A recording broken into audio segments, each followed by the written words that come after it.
Good afternoon, wherever you may be. I am Doug Zanger, Executive Director of Think Northwest, and thank you for joining us on Think Northwest Live, the show where we dig into some topics. Some are a little bit more evergreen. We're Pacific Northwest. We like evergreen. I almost went into pun territory there. I will spare everybody like the green puns. You know what I'm talking about. But we're very excited to dig into these topics because as an organization, it's very important that we stay on top of what's happening in the world. And we're getting up to graduation time. It's very, very close. And I'll be bringing my guests here in a second to discuss that. The title today is "You're Graduating, Now What?" And I think that some of us have similar inklings from when we graduated from colleges or universities, or some of us that graduated from high school and went out into work and then got into this industry. But I do want to talk a little bit about some upcoming LinkedIn Live events that we do have coming up next week at this same time, Wednesday, May 10th at noon Pacific. Freelancing when the economy is hot garbage. Let's just go ahead and we have let's get a little provocative headline there. But you know what? A lot of people love to freelance. It's still an incredibly viable part of our industry and our ecosystem. And times are getting a little bit hectic. So we just want to prepare you and arm you with everything that you need to be successful. And then on Wednesday, May 17th at noon, very excited to bring Will Shelton. He is the founder of Willpower Integrated Media. And this is a network of African-American salon and barbershops. He's been building this over years, audience of 30 million plus. And this is more than simply a media play. This is an absolute authenticity play. I had a chance to cover him when I was at Adweek. So if you Google Will Shelton, W-I-L, Zanger Adweek, that will get you to that article, and you'll get a chance to learn about his company, and he's fantastic, and really looking forward to sharing that. We'll have other things coming up this month as well. We'll have another LinkedIn Live on print, specifically around creativity and around neuroscience, and we're working on getting that all figured out, and then we'll keep you updated. If you are a member, thank you for your support. This is where I get all NPR on you. If you are not yet a member, I invite you to email me directly at Zanger, Z-A-N-G-E-R, at thinknw.org. If you're overseas, if you're in London, it's Z-A-N-G-E-R at thinknw.org. We do have some members that are outside of the market, and no, I'm not going to give you a coffee mug for your support, but we are going to give you the support that you need to succeed and to thrive. We're going to be getting to our wonderful guests here in a second, but I wanted to take a minute. So I worked for a company called Stillwell Partners. They run the Advertising Week B2B events. Perhaps you've seen it in New York. Perhaps you've gone to the one in London, maybe Mexico City, maybe Sydney, maybe Tokyo, maybe Johannesburg. Fantastic events around the world. I spent 8 years total, I guess. Not very good at math.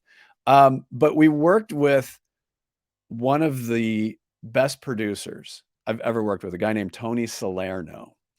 And just real brief before I get into this book, I'm just telling you right now, if you have an opportunity, there are two people in agency, well, actually three people in agencies that I would strongly encourage you to talk to learn about this business. Number one, agency producers. Seriously, find an agency producer, try to get some time with them. Number two, business affairs. Learn business affairs because it's fascinating and it'll help you be better at your job. And number three, project managers, definitely the unsung heroes of the industry. When I was at the Martin Agency, the PMs there, incredible. And I've worked with some incredible PMs over the years. But going back to producers, so Tony Salerno, he had been in the business, like the entertainment business, TV, radio for years. So there's a little bit of an old school vibe in this. But here's the title of the book is 15 Minutes with Fame. Now, the key thing is 15 minutes with fame, not of fame, because we talk about everyone has 15 minutes of fame. Tony spent 15 minutes with people like Bob Hope, Liza Minnelli, Mick Jagger. Tony's fully Italian. I'm half Italian. So Sinatra, Tony Bennett.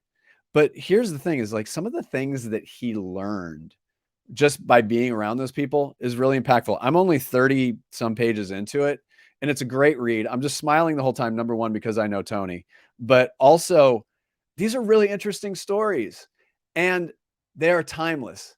It doesn't matter. You could swap, Sinatra with somebody like Jay-Z, or you could swap Jerry Lewis with somebody like, Trevor Noah. Seriously, this book is fantastic and it's a really fun read. 15 minutes with fame. Get it at Amazon, or finer bookstores. I don't know which finer bookstores that would be. It's me stalling for time. Today's topic is you're graduating. Now what? I have 3 amazing guests here. I'm going to start with my friend Ronnie Dickerson Stewart, founder of OhHeyCoach. You can go ahead and unmute yourself. How are you? Hey, Doug. I'm doing exceptionally well. And Good. I have a great deal of gratitude for being able to connect with your folks on this platform. So thank you for having me. Oh, thrilled. And our paths tend to cross from time to time. And I knew that this would be perfect for us to spend some time together. Dr. Curtis Bullock over in Switzerland. We are worldwide. Say hello to everybody and please remind everybody what it is that you do, especially to build and grow talent. Yeah, I'm in Bern, Switzerland right now, so it's 9 p.m. So it's gonna get dark behind me. But and here we say ciao, we say bonjour, we say salut, we say guten tag. So yeah, everything. It's kind of everything where I am right now. But yeah, I'm Curtis Bullock. I am excited to talk about this topic as probably actually the most recent graduate because I'm getting my doctorate actually finally conferred in June. So there we go. But my dissertation topic and my research is in retention and developing talent of employees of color in predominantly white organizations, but have a long career in education and other industry before that, up to hiring staff and all kinds of things like that in my previous role before what I'm doing now. So yeah, very excited to be here. Thank you so much. Ronnie's in Atlanta. Curtis is in Switzerland. Dave Koranda is in Eugene, Oregon. And to follow up with Curtis's comment about what we say, mostly they say whatever here. And Dave has been at the University of Oregon for 25 years, spent a number of years in the business. We've known each other, gosh, since Deb Morrison got there. So what's that, 2005, I want to say. Somewhere so there for 5, 6, somewhere. Yeah, 2005. So Dave, what is your official title? I know you have a fancy title. It's too long. I'm the interim director of the advertising program, and I'm a professor of practice emeritus here. There we go. All right, great. So the topic at hand, everybody's graduating, and it is definitely an interesting time. But I want to start here. I want to go back in a little bit in the Wayback Machine. And you can just be brief about this. What was the job market like for you? And Curtis, obviously, it's going to be a little different. Your industry is a little bit different, but there's definitely similar threads there. What was the job market like for you when you graduated? I just want to set some context for people watching. Ronnie, why don't we go ahead and start with you? Yeah, when I graduated, I started in the ad industry between 2004 and 2005. And for context, that was just the preamble before, a few years later would come a pretty significant economic crisis. And so I entered in a hopeful market, in one where there was an expectation that roles would be available and exciting work would be available. But when I think about entering the market, really that first, 3 years, it was painted on the back half with the entree into some pretty difficult global financial circumstances. But it started hopeful for sure. Yeah. Dave? Well, similar to Ronnie, but many years earlier, it was in the early 80s. And they were talking about an NPR this morning where the interest screwing around was being done then too. So the market was semi-hopeful. It was challenging and not that easy to get started, to be honest. Mm-hmm. Yep, I can see that for sure. I'm still here. Curtis went away. There he is. Nope, I'm here. Yeah. Curtis, how about you? Yeah, and I would say for me, I'm graduating. Actually, I was excited to hear you talk about that freelancing when the market is hot garbage. Because actually, yeah, the most relevant graduation experience I have to our topic here at hand today is the doctorate that I just finished. And yeah, graduating into a market that's a little wiggly, but in terms of what Ronnie was mentioning, in terms of roles and what's going to be offered, what's going to be available, entering into a marketplace where there's a lot more flexibility, there's a lot more freelancing, there's a lot more opportunity for that kind of thing. And not that there's necessarily fewer permanent roles as a result, but that freelancing thing is a much more blooming market at the moment, and I've managed to find myself in it, and excited to be here, and it's working out so far. So yeah, that's great. And I was jammed in the middle, so I graduated in 1991. So we had the crash of 87, 91, and I actually didn't enter the industry until 95 as a writer. I was just trying to make extra money, so I wrote radio scripts for $35 a pop, and that's how I got into this. But I do remember 1991. It was tight. It was really, really tight. And for somebody with an international studies degree, let's be honest, that's a trivia degree. The path was essentially graduate school. Like you would go to graduate school, and then you would either work for the UN, you would work in government, you would work for an NGO, sometimes the CIA. But yeah, it was a very interesting time. And I think part of it was, again, this visceral, like the vibe of it. It felt visceral and tight. Now I moved to the Pacific Northwest in 92, and things were flying here, especially in international trade. So timber and the like was flying. So it was a little bit easier once I got here. Now let's talk a little bit about what we're seeing and hearing in the job market today. Specifically, what are you hearing from talent? What are you hearing from colleagues about where things sit in the market right now? Because let's be honest, there's noise, but then there's signal. And trying to figure out what the two of them are can be a little bit challenging. Dave, I want to start with you on this one.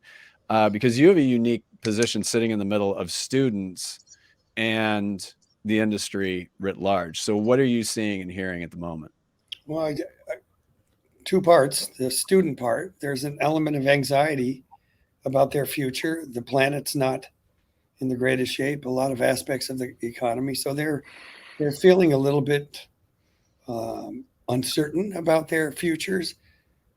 On the agency side, I spent the weekend with several people who are at agencies in the Northwest, and I've had a very good friend who was at Chiat Day in New York who saying the same thing, is that what they're looking for first is who's going to recommend someone to me, who do you actually know, because they're looking for somebody to be screened, in a sense, people to be able to vouch for somebody else. So it felt that way when I started too, where people wanted to know, do you know this person?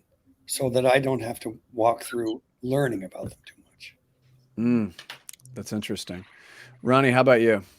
Yeah, I mean, I'd love to press on Dave's thoughts some more, because that's a very eye-opening insight that has some serious implications when you think about opportunity and access. But my observation has been that for some of the entry-level roles and internships, those are available. However, organizations may have contracted slightly and reduced the number of roles.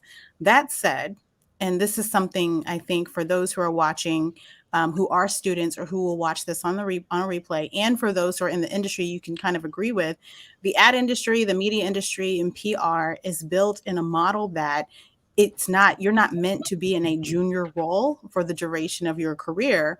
And so there's an acceleration model that insists that you have to always be training up the next generation, which means that there is access to some of those roles that do exist. That said, the amount may have shifted a bit, but there still is opportunity. The friction point is taking on some of those things that perhaps you didn't see. You know, maybe you're in account or account planning, but there's a media role or a significant amount of media roles that are available, and that is the way in.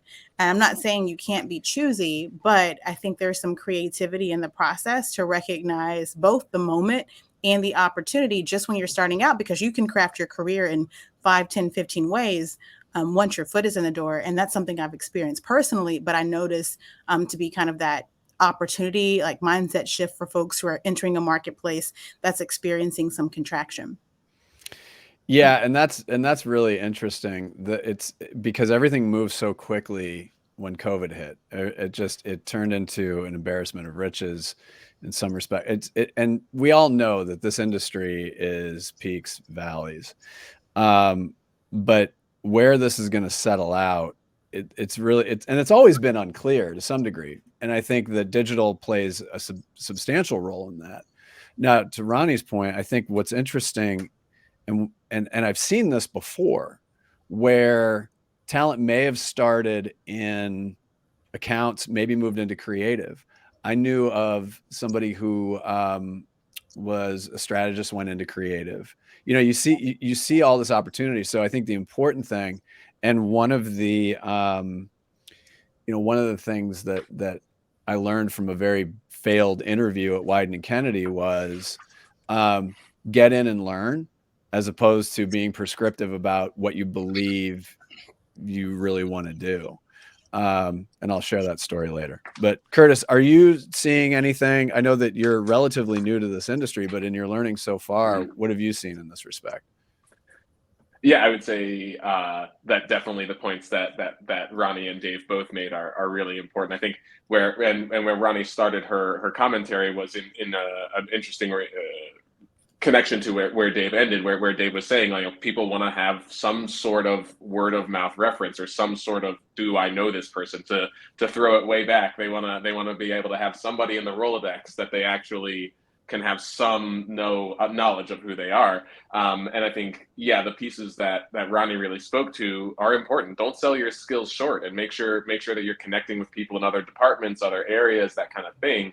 Because absolutely, like where you were just finishing up there, Doug, that this sort of sideways movement is totally possible, and could be exciting. Could lengthen your career if you're not one of those recent graduates. You're just here. Hey, what's up? Glad you're with us anyway. And that's awesome. And if you're in that mid-career or a couple years in space, definitely listen to the expertise of the other folks on this conversation today. That sideways move to another department that you maybe didn't think you majored in, you didn't think you were ready for. Like, it's potentially there, but you gotta make sure to reach out and do what you can to connect so that you can make that move.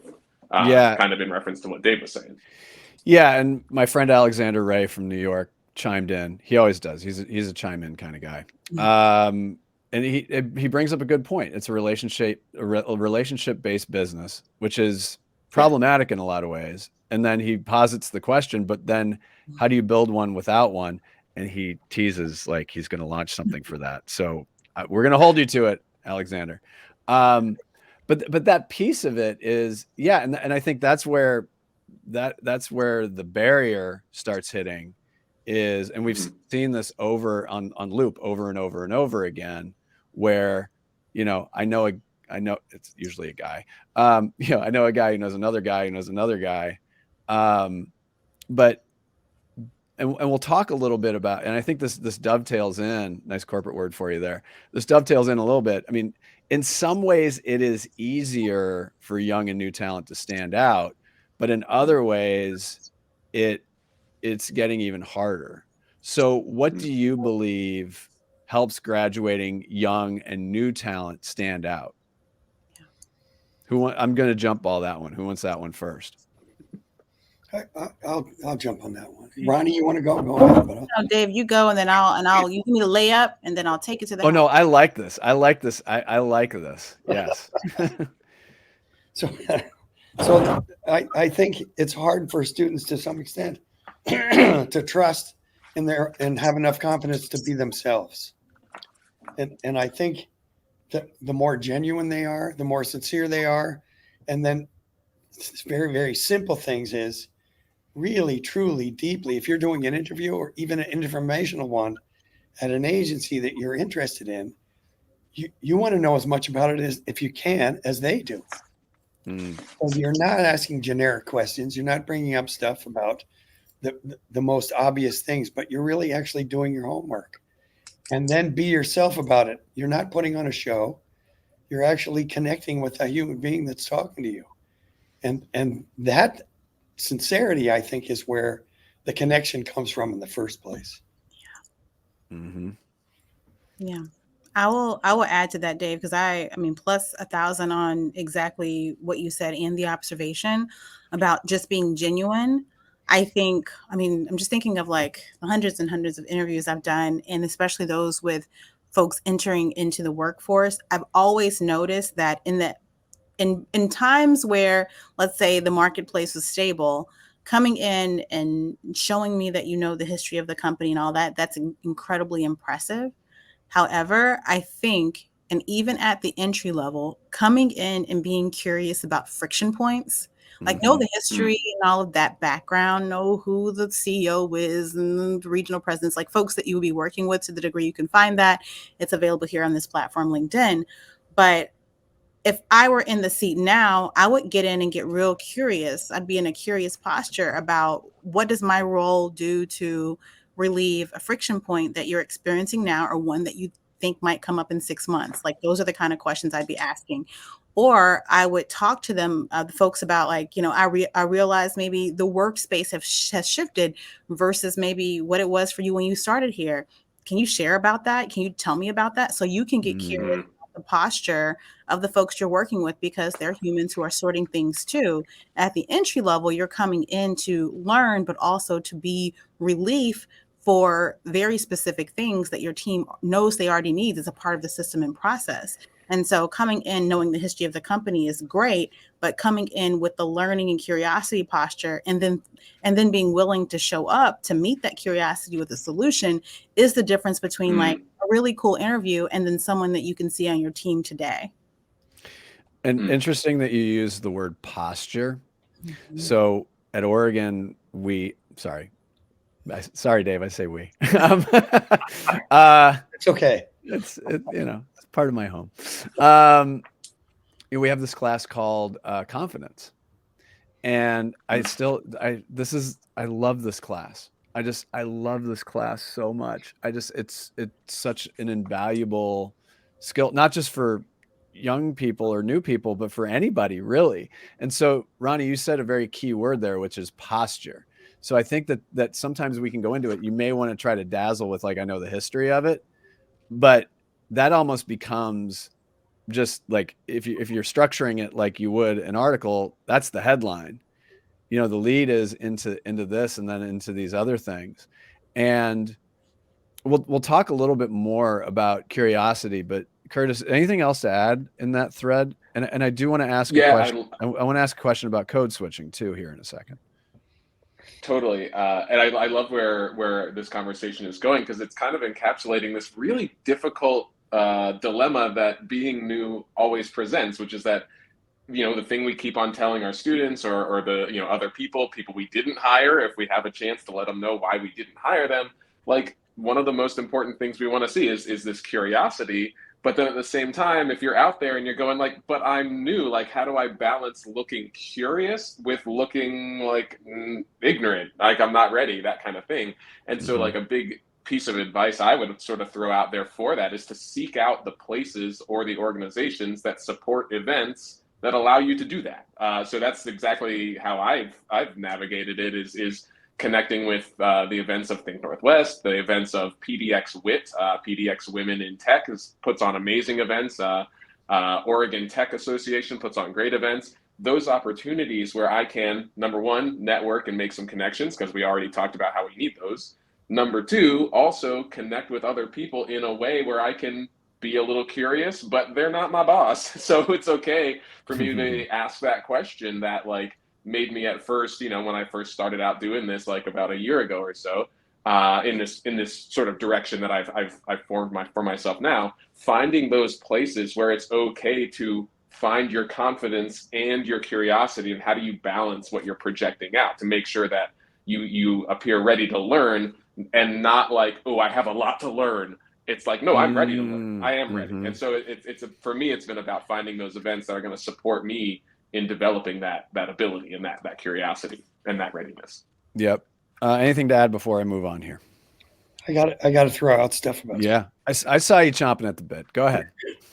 2006, I created a class called Curiosity for Strategists, because most of us had their curiosity kind of squashed from the time we started elementary school. And the whole purpose of that is to enable the students to begin to reform that deeper curiosity, not just what's on TikTok, but how do we make combinations of things. And what I learned, the students have become the most successful when they get out of here are the ones that also developed curiosity about many things on a deeper level, so that when they're in that interview, they've also not just expressed, I know about your company and I know what the difficulties might be, or just things that deal with advertising, but a deeper curiosity about life itself, and a deeper curiosity about what's going on in the culture, et cetera, which automatically starts to separate them in a way.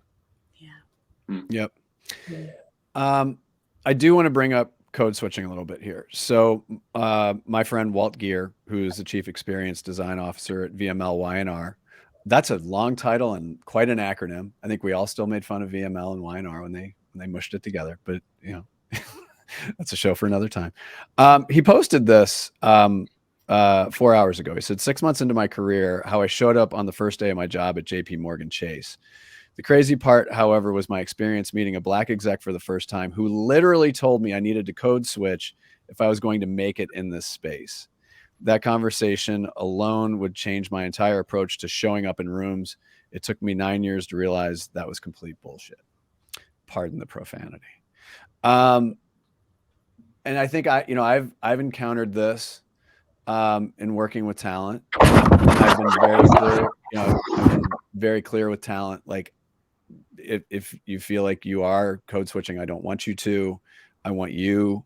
So let's talk a little bit about this process. So for new graduates, that's going to be a new thing for them. And I don't know if I have a specific question, but I want to throw this out for discussion, because I believe it's really important to prepare talent for this not great phenomenon. Who wants to take that hot potato? Dr. Curtis, I'm looking at you, but I'm happy to feed into that. Yeah, I can hop in on that one first. Yeah, no problem. Yeah, I think again that kind of connects really well to where I kind of was finishing just a second ago with finding those events, finding those places where you can start to connect with other people who maybe have a little more time in the game than you, maybe a lot more time if they happen to be around and available. And kind of, again, connecting with what Dave said of just like being curious. And especially, I know for me anyway, when I'm new in a place, or when I was new in my careers or my other industry careers, like I had a lot of stuff I was trying to figure out. And so I kind of tended to do a lot of talking. But like when you have that person with all those years of experience in front of you, like for me, I've had to really like back it down, like maybe ask one question and really try to just sponge up and listen to see what I can gather, what tools can I bring to the next meeting, the next conversation, the next interview, the next whatever, because I've had that chance to interact with that person. But and also in those opportunities, you get that side door knowledge of like who is good to talk to, who's maybe a little trickier to talk to, what organizations do people feel confident about, do they trust? And again, it's in a setting where it's okay to ask those questions. It's what that setting is for. So for me, as I was transitioning, I had to really hustle to make sure I was available to attend those spaces, which again kind of speaks to what Ronnie was saying about access, opportunity. Like, my setup, like in my life, it allowed me that flexibility, so I was fortunate for that. But yeah, I mean, it's been a lot about finding those spaces for myself, and then getting curious and asking those questions. Ronnie? Yeah, my thoughts on this continue to evolve because of experience and my lived experience. Code switching was absolutely a part of, I mean, how I felt that I kept myself safe and adapted myself for an environment when I first started in the corporate space that I would argue wasn't fully prepared for me and to receive me. And I would argue that, unfortunately, in our industry, and we'll be transparent here because it will serve someone, those spaces do still exist where they aren't prepared for folks of any difference relative to the folks that they typically have in. And that could be based on race, ethnicity, gender, sexual range, any number of things. But as a Black woman, code switching looked like for me, things even down to how I wear my hair for meetings because I worked on a certain type of client. Or code switching might look like the posture that I would have with the group of Black folks in the elevator bank, but then we all split up because, you don't want to be seen together because there was a thing then when I joined the workforce. And I, remind people that wasn't so long ago. I haven't been, I'm just short of 2 decades in the corporate space. And that feels like very much yesterday, although the narrative around inclusion and authenticity and bring your whole self to work is the narrative that is a part of our industry that folks are sorting tactically to make those things possible, and also leveraging the idea of psychological safety being a number one driver of having effective teams, which means that you can show up and then not be have any ill things happen to you as a result of being even not just showing up, but being candid and giving feedback. All those things, I would be irresponsible if I didn't share with folks entering the workforce that those are still things that folks are sorting on different levels. Walt's post about that being BS, I think retrospectively I can say that, but things look really good in retrospect most times. But now I have different levels of currency, understanding, and connection that mean that I can, use some points and completely be myself without anything ill happening to me, my family. My mortgage is not impacted by me being myself. My kids are safe if I'm myself. That's not always the case for folks who are putting a lot on the line, and I hold space for that. I won't call it BS, but I will say our sensing systems have to be attuned to the realities of the workplaces that still have a long way to go in terms of being great receivers of awesome talent, regardless of their identities and how they show up.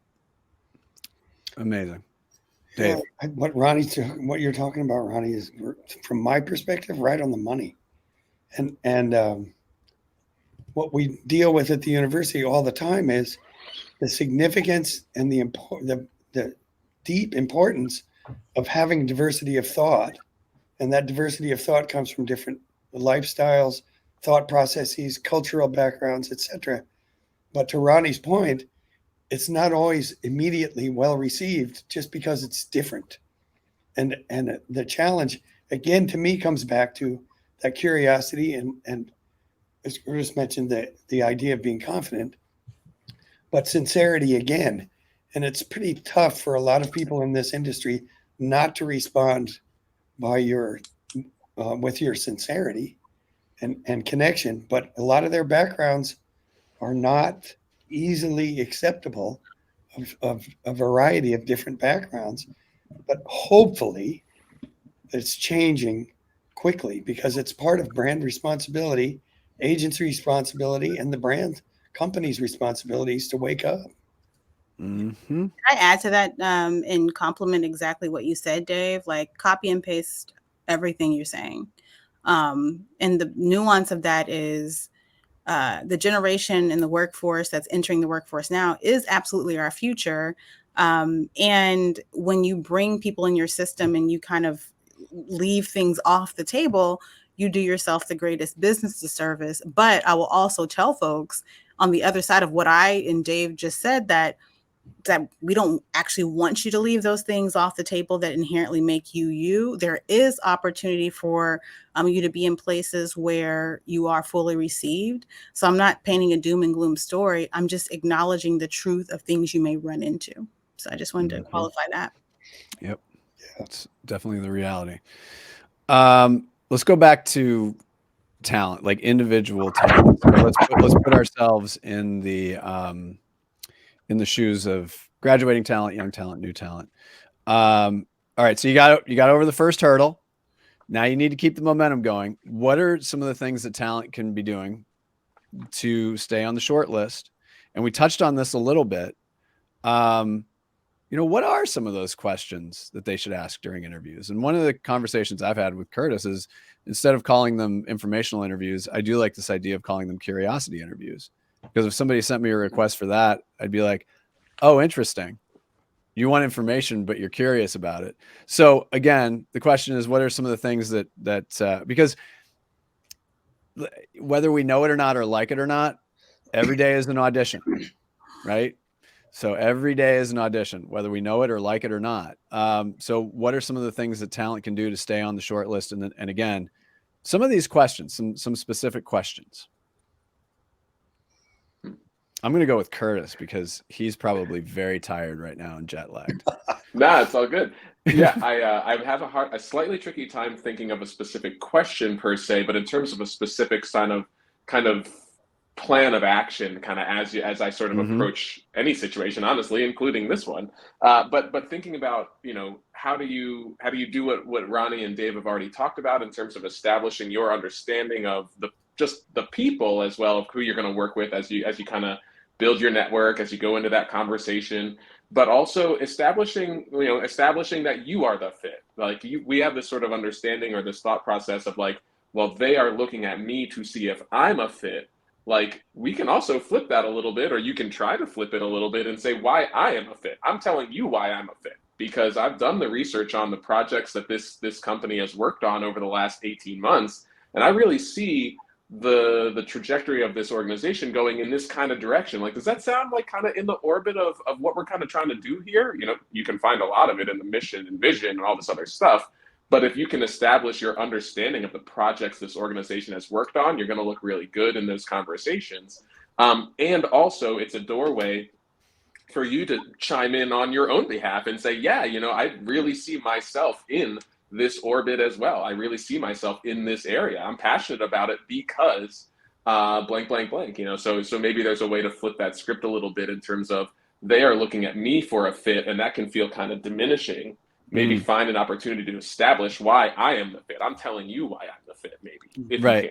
So before we move on, you said something very important, Curtis, which was the mission and the vision. When you are talent, one question that you may want to consider is, can you please give me specific examples of how, let's just say it's an agency, the agency lives its mission, lives its values, and lives its vision? And if they can't give you a clear answer, I'm just going to go ahead and, we all know the Canadian flag has some red in it. But that's one thing, because if you are going into a situation where they can't, number one, can't answer it, number two, can't demonstrate how they live it, then I would guess that that's not necessarily a place that you would lean into. Ronnie, going over to you. Yeah, I'll connect with that and come at it from a different angle and share like the reality. If you're coming into an entry level role, it's very likely that the folks interviewing you may have been in the industry or their agency in a range anywhere from 3 to maybe 10 years themselves, because you're thinking about the folks typically that you would work most locally with on your team being the ones that have the decision making. Rarely would you be meeting with the CEO or a range of SVPs, and that's not a knock to your role. It's just the hierarchy nature of most agencies. Unless they're independent shops or smaller, that can vary. To that point, to give you context, the context is important because when you think about exactly mission and objectives, think about that at the team level. What is the current mission of the team? What are the most important things that you're focused on for this business cycle? What are things that, as you think about the team 3 months from now with me in it, that would be a great outcome of us coming together as colleagues? I think I'm looking in the comments and someone said there's a fine line between confidence and arrogance, but I invite you into confidence around, and not around the fact that you know everything about a company, because sometimes that can be somewhat difficult to find every single thing, but confidence around the idea that you can contribute and that you have a set of skills and values that line up with potentially the team and the organization, and you're open to learning more. I think arrogance comes in assuming that you know everything and not just relaxing your shoulders a bit and being a whole human. I've had a chance to sit with so many folks who are in college and in a collegiate atmosphere, and sometimes it feels like a switch flips once they leave college into the corporate world, and they forget some of that, I would call it swag even, that they've had in college. Not even about arrogance, it's about comfort and being comfortable. I will say entry level in some corporate spaces might feel like college 2.0 because it's youthful and fun. So relax your shoulders a bit and then just show up as a person on a team. Think about like, know, and trust. If you wanted someone to like you, know you, and trust you, what would you be talking about in an interview? And then similarly, if you want to like them, know them, trust them, what would you be asking them? And have that be the mutual exchange. Yeah, I'll go back to my failed Wyden and Kennedy interview in '92. I'll give you the short snippet of it. So I went in arrogant. Also, it was unseasonably warm and all I had was wool. I worked at a bank, so I was like in this wool suit. John Russell, who was the account director, VP, I didn't realize I was interviewing with an account person. I wanted to be a creative, but I hadn't done anything. So the fatal flaw was I was so focused on creative that I thought, well, I just want to do this. This is all I want to do, as opposed to, you know what? I'd like to learn this business. I'd like to learn what I can do to contribute to this agency. I'd like to be part of whatever we need to do to be successful, and we'll figure out all of that later. And I guess maybe arrogance probably isn't the right word for it, but maybe it was tunnel vision. So I don't think I was really arrogant about it because, again, I hadn't done any work. I mean, like I said, you could put me on your trivia team and I'd be great, but putting together a campaign, that was very new to me. So, that is really critical and really important. And yeah, some of us are of a certain age and we say, learn from our mistakes. And it is the truth. It is absolutely the truth. Dave, I'm going to bail myself out. Your thoughts? Well, I've learned from mistakes too, so if that matters. That were such great points. And I was thinking of it from a little bit broader terms as far as the aspects of that curiosity. Excuse me, too much pollen in the air. The idea of the curiosity about the culture itself, what's going on in the world, what's going on in business, how do those things impact the agency itself and the people who work there? What does it do to the hiring and firing, et cetera? And I'll give a story about my brother. He also was there before me. He wanted to be a writer. He didn't have much experience, but he was getting a PhD in epistemology at MIT. That's when he decided to become a writer. Turns out that the creative director there went, "Oh my God, you're the first person I've talked to who knows anything about Wittgenstein." So they talked for a long time and he ends up hiring him. So you never know what's going to happen by being yourself and having broader perspectives on all kinds of things. And it may come up in the conversation and it makes a connection. Yeah, weirdly, I'll go back to the thing of every day being an audition. So I can't remember exactly what year this was, but I was on Twitter when it was good. And I was listening to Miguel Miggs, who's a DJ from the Bay Area. And I was like, oh, I really like this Miguel Miggs song. This woman in San Francisco replied to it. We DM, next thing you know, I'm getting a freelance gig out of the deal. Exactly. I mean, you never know. And so the thing about it too is one of the big problems in the industry is, Ronnie, you had mentioned earlier about, everybody being on the elevator together and dispersing. There is this sort of herd mentality, right? Or this group mentality where you're going to gravitate towards, people who look, act, and feel like you. But the example that I gave is just one snippet, and it's so important to be able to widen that aperture to just, again, bring more of everyone in to all of this. And I think that it's really interesting to me to find the interesting common grounds that people have. And I say this, I say this as we think about like things that we want to do as an organization. The three areas that people generally tend to connect on, and Curtis, I think you and I have talked about this, is food, is music, and is sports. Like that's somewhere along the line, there's some sort of weird common thread. Like it starts with music. Like I grew up in an Italian family. We are a very food-based family. So, it's really interesting that when you get into the margins of people, because when we look at the mainstream, we know you can look at somebody's job, you can look at their role. That part is very easy to understand. It's in the margins where it gets really interesting. I used to have this trick when I guess technically I'm still a journalist. But I was at Adweek in the Drum. When somebody would send me a bio, I started at the bottom of the bio. I did not. I just was like, I want to see what this person, what they buried at the bottom of the bio that will make me understand them a little bit more. And that's where I got informed. So if you're looking at somebody on LinkedIn, for example, yeah, you can look at their CV, but when you scroll down and you see their board memberships, what they're involved with in their community, start there and see if there's some interesting threads that you can pull with that. See where you can find those types of common ground. I think that's an interesting place to go. I agree, Doug. And I'm looking at the comments.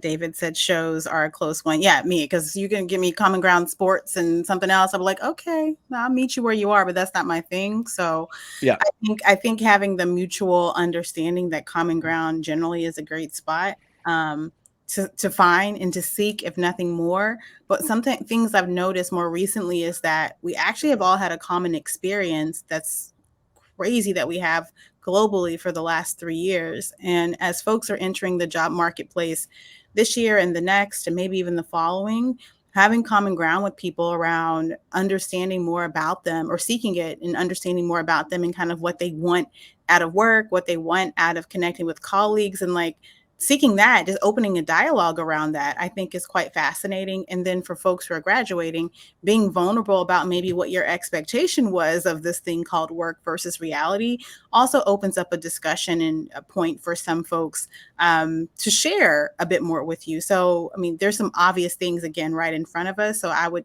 just consider not leaving those things off the table. No, and you're absolutely right. So maybe the best way to reframe the sports one is probably entertainment. So, or whatever, but yeah. David brings up that's a really great point. That's a really, and the dog is like knocking onto the green screen right behind me. Of course, I don't know what's worse. Belle, I know you want to say hi to everybody. Of course. Hold on. No, not right now. Oh, God. The great timing. Hey, I'll take you out in a minute. Jeez, this thing's going to come tumbling over me. Oh, guaranteed. All right. So let's talk a little bit about, talent wanting to get there. There's a very, very clear difference between getting a gig and starting to build a career. So I would like to dig in a little bit here about thinking about advice to talent about, as you're going through this. Yes, it may not be and really, I've said this publicly before, there is no such thing as a dream job. It's dream people to work with. And it's the situations, and, companies are companies, but people are people. It's a little bit cliche, but we'll run with it. See, the dog is just throwing me off behind me. I will get you in a second. Jeez. So let's talk a little bit about again, it may on the surface may not seem like the perfect job, but how can talent just really start successfully building their career? Another analogy I give is you are handed an empty toolbox at the beginning of your career. Over time, you build these skills and you put new tools in that box. So what advice would we give to talent when they are handed that toolbox? Who wants to take that one first? Yeah. All right. I like it. I like a good volunteer. So you're talking about now I've got my job, correct? It's that. Yeah. I think it's like, now I've got the job.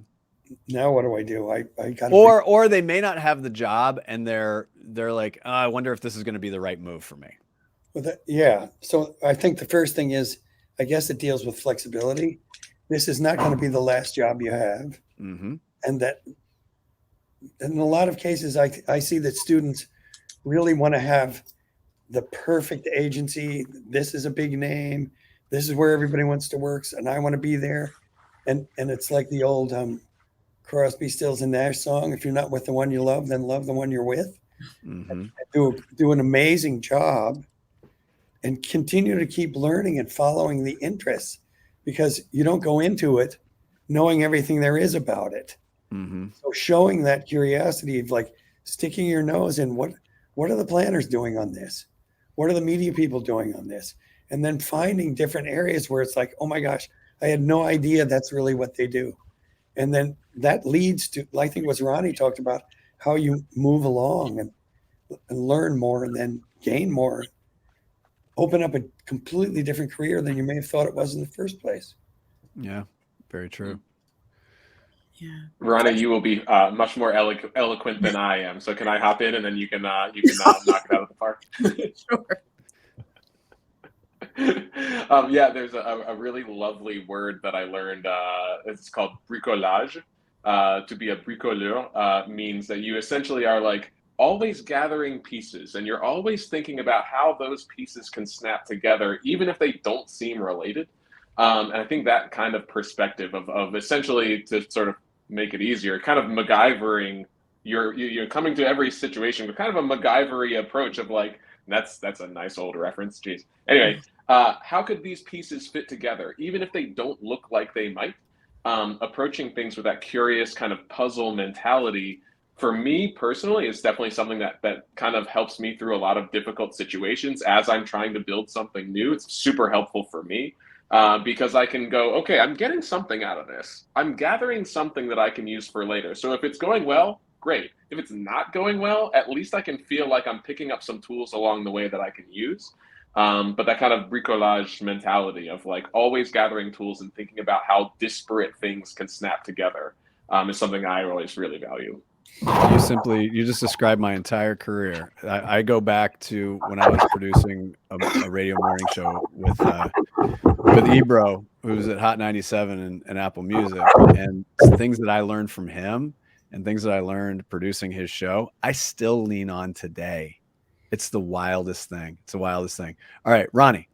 Yeah, I'm debating Dr. Curtis talking about I'm going to hit it out of the park. I think you're speaking French there. I'm going to look up some new words. Bricolage. Okay, not. So I will say this. I started out in college thinking I wanted to go into account management because that's what the books primarily taught then, as like the signature thing you wanted to do in a career, only to end up in working. My first role was in out-of-home media buying, specifically for bus shelters and maybe like 30 billboards, just something. And I spent my days sending insertion orders by fax. So that's a long way, and doing media, which I was like, please don't give me anything math related, was my whole thing when I came out of college, like anything but media. But then I grew into media. I had a successful career and one that I could never have imagined on the account side, and done some of the craziest, most amazing things as a function of a media role that I didn't want. But at the root of it, I remember I said, what's most important? Like, what's in my hierarchy of needs? Food, safety, and all those things. But above that, the ability to learn and to be exposed. I got really clear on that early. And to go from out of home shelter buying to C-suite in an agency world and having maybe 2 or 3 roles between that time, like career changes, not roles, but career changes out of media into other things, to going into tech and like launching products and things that you use daily, right? In the course of the pandemic, then to starting, into serving in a business where I get to work with the industries that you all are going into. Like that's like 5 career lives in less than 20 years. And so I share that to give you a sense of levity and understanding that you're not talking to Ronnie, the out of home buyer, which is amazing. I actually love out of home. I highly recommend it. Yeah. Fan, I can't get out of home out of my mind, but you can write the narrative that you want, but the goal is to get the experience. And so relax your shoulders a bit and take the pressure off yourself, because you have a long way to go to gain that experience, which is a beautiful thing. Yeah. $35 per script. That's how it started for me. And it was just weird. The media buyer I was working for, so I'd know all about insertion orders, Ronnie. Oh, especially faxing them. She said, "Do you know how to write radio copy?" I said, "Yeah, of course." No idea. So I grabbed a book, learned the structure. I knew I could spin a yarn. And they're like, "This is one of the greatest scripts I've ever seen." I'm like, "Okay, I guess beginner's luck." And then it was 15 years in radio. And then, because Ronnie, you and I are very similar in that respect, where we've had, it's not different jobs, it's different careers. So the radio guy, the creative director, the journalist and editor, the social marketer, like all of these things. And yeah, I'm lucky. My toolbox is very, very full, and it's all those things. Like I said, when I was working with and for Ebro, like he wouldn't like, and here's the other thing too, another piece of advice. People will sometimes give you really direct advice, or they're going to nudge you to help you figure it out yourself. So Ebro tapped me on the shoulder because I was running a street team at the station. He's the one who tapped me on the shoulder. He saw something in me that I may have not have seen in myself. And so this is another thing to think about as you're going on. So there's a difference between getting your opportunity and getting your shot. And he doesn't like taking a lot of credit for this, but Ebro gave me my shot. Again, he saw something in me that he was gonna like, I believe you can do this. Now you got to believe you can do this.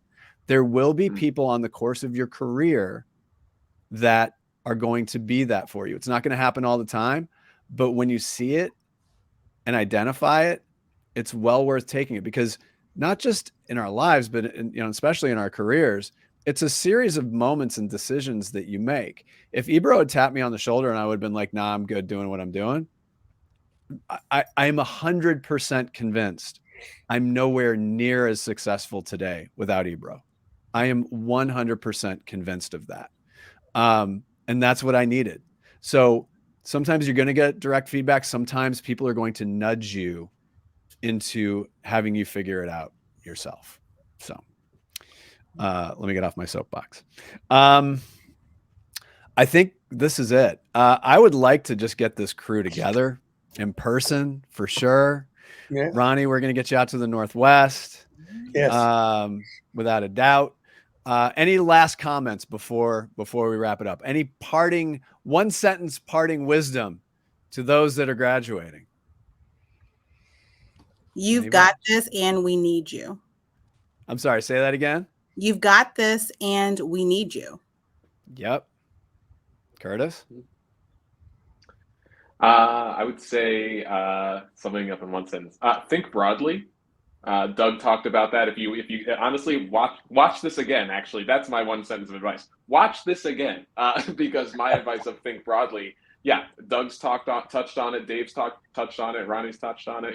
There's so many ways in here to think broadly with the things that people have shared, and I'm so glad to have been able to hear it myself as well. So hopefully you watch this again. It's worth your time. That's what we call the one sentence for a PhD. I mean, 200 pages later, what do you run expect, on. All right, Dave. I'm sorry about the PhD joke, but that's anyway. Read things that you would never read. Ooh. Can I add another half sentence? Yeah, M dash, please continue. Well, that I give them an assignment. Look for stuff that you go, oh my God, I would never read that. I would never listen to that. That's what you need to read and listen to periodically. How else are you going to develop empathy? How else are you going to begin to understand how other people think and live and what they think is important to them in their life? The more that you do that, the more broadly you can experience life and connect with more people. Another run on. But you're an academic. I'll give you the master's for that. You want to keep going? Get the PhD? Come on, he's been working in academia. That's yeah. I'm gonna draft off the brilliance of Ronnie. And when I was at Oregon last week, I was in a couple of classes, and listen, I genuinely, I'm an advisor of the Masters of Advertising and Brand Responsibility. I feel so strongly about this program, undergraduate and graduate at Oregon. And it's honestly, it's an honor to be able to be down there to spend time with the faculty, the wonderful faculty and the students. Both classes, we went through and we talked and a lot of what we covered today. And I said, go get it. You can, and you will. And that's the thing. That's the thing. You definitely go get it. Absolutely go get it. Well, again, we're getting this crew together again. Ronnie Dickerson Stewart, founder of OhHeyCoach, Dr. Curtis Bullock over in Switzerland, bring back some fondue, and Dave Koranda, our good pal from the University of Oregon. I'll have you all sit tight backstage, but thank you all for joining us. And a reminder to all of you, coming up, we have next week, on the 17th, can't do math, Wednesday, May 10th, freelancing when the economy is hot garbage. And then May 17th, we talked to Will Shelton, the founder of Willpower Integrated Media, about African-American salons and barbershops, an audience of 30 million hiding in plain sight. You'll want to join us for that. It's going to be fascinating. Again, if you are a member of Think Northwest, thank you so much for your support. If you are not yet a member, please reach out to us. Zanger, Zanger, at thinknw.org. On behalf of my amazing board at Think Northwest, on behalf of the amazing membership of Think Northwest, and to the amazing industry that is ours and in our region, I bid you farewell and wish you the very best. We'll see you next time, everybody.